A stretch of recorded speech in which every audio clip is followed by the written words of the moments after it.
maamulka Jubbaland ayaa guulo hordhac ah ka sheegtay dagaal saakay ku dhex maray ciidamada dowladda federaalka iyo kuwa maamul goboleedka Jubbaland tuulooyin hoostaga deegaanka Raskamboni ee gobolka Jubbada Hoose. Wasiir ku-xigeenka wasaaradda amniga maamulka Jubbaland Axmed Aadan Xaaji oo la hadlay warbaahinta shir jaraa'idna goordhow ku qabtay magaalada Kismaayo ayaa sheegay in guulo wax ku ool ah ay ka gaareen dagaalka saakay ka bilowday aagga Raskamboni oo uu sheegay in ilaa hadda uu socdo. Wasiir ku-xigeenka ayaa sidoo kale sheegay in ciidamo ka tirsan kuwa dowladda federaalka Soomaaliya ay isku soo dhiibeen ciidanka Jubbaland waa sida uu hadalka u dhigay. waxaan halkan maanta taariikhdu tahay 11kii bishii 12aad 2024 waxaan halkan ku sii deynayaa shir jaraa'id oo ku saabsan dagaalka hadda ka socda duleedka magaalada Raskamboni.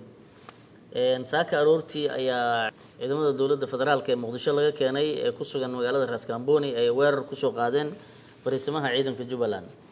runtii weerarkan ay ku bilaabeen drone ayaa ka dhacay maxay ahayd duleedka magaalada kadibna dagaalku u balaadhay welina wuu socdaa. hadda waxaa iska soo dhiibay horin kamid ah ciidamadii Muqdisho laga keenay ayaa isu soo dhiibtay si fiican baan oo la dhaqanay si fiicanna waa la dhaqmi doonaa. waxaa nasiib darro weyn ah runtii ciidamadii walaalaha ahaa ee difaaca ku wada jiray maanta in ay xabad isku ridayaan waa nasiib darro weyn waana ka xunnahay. mas'uuliyadaasi dowladda federaalka Soomaaliya ayaa iska leh. waxaa nasiib darro weyn ah hubkii iyo gaadiidkii ummadda Soomaaliyeed ay lahayd ee loogu talagalay in dalka lagu difaaco in maanta dadkii loo adeegsanayo arrintaa waa nasiib darro weyn. waxaa nasiib darro ah cunaqabatayntii laga qaaday dowladda Soomaaliya gaadiidkii iyo hubkii caalamka uu ku deeqay ee dowladda la siiyey inay dadkeedu u adeegtana waa nasiib darro weyn.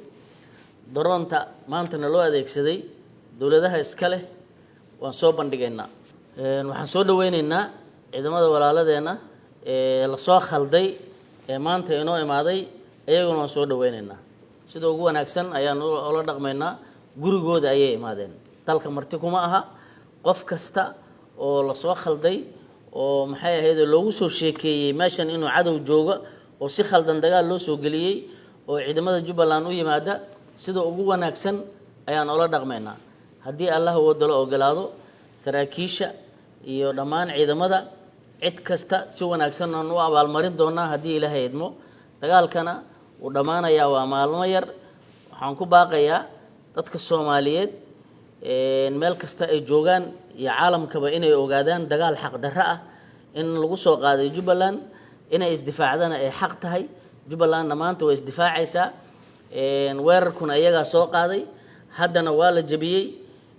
maxay ahaydey waana ka xunnahay runtii ciidamo Soomaaliyeed maanta inay dhaxdooda ay dagaal u ka socdo runtii arrintaa aad baan uga xunnahay iyadoo baahi badan loo qabo.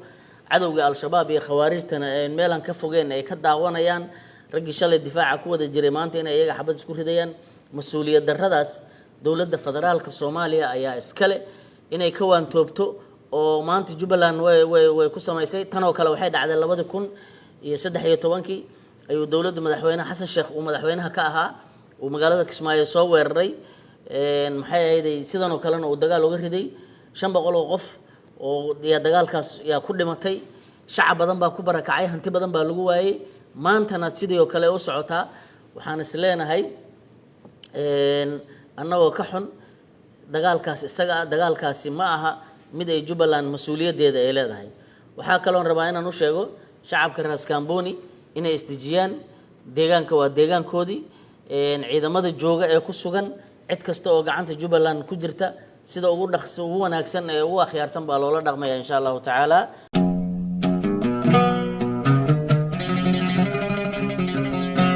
ku soo dhawow abka xiisaha badan ee qanciye waxaad ka daawan kartaa filimada Hindiga, Ameerikaanka iyo kuwo kale oo xiiso badan. hadday ahaan lahayd musalsalada Hindiga, Turkida ama Ameerikaanka oo af Soomaali lagu turjumay. waxaan ka marnayn ciyaaraha live-ka ah oo aad ka daawan kartid.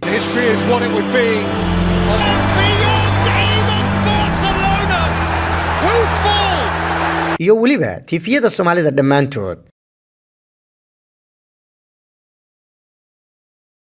ka soo degso dooqaaga oo daawo bilaa internet. rukumo bil ama in ka badan oo hel adeegyadeena. caawin 24 saac 7 maalin ah. degso muuqaalka aad ka heshid HD ku daawo dhammaan aflaanta iyo ciyaaraha waxaad ku daawan kartaa laptopkaaga mobilkaaga iyo waliba adigoo ku xiriirsan kara TV-gaaga haddaba ha moogaan qanciyaha bulshada oo booqo Play Store-ka kuna qor qanciye aniga waa qanciyay adiguna ma ku qanciyay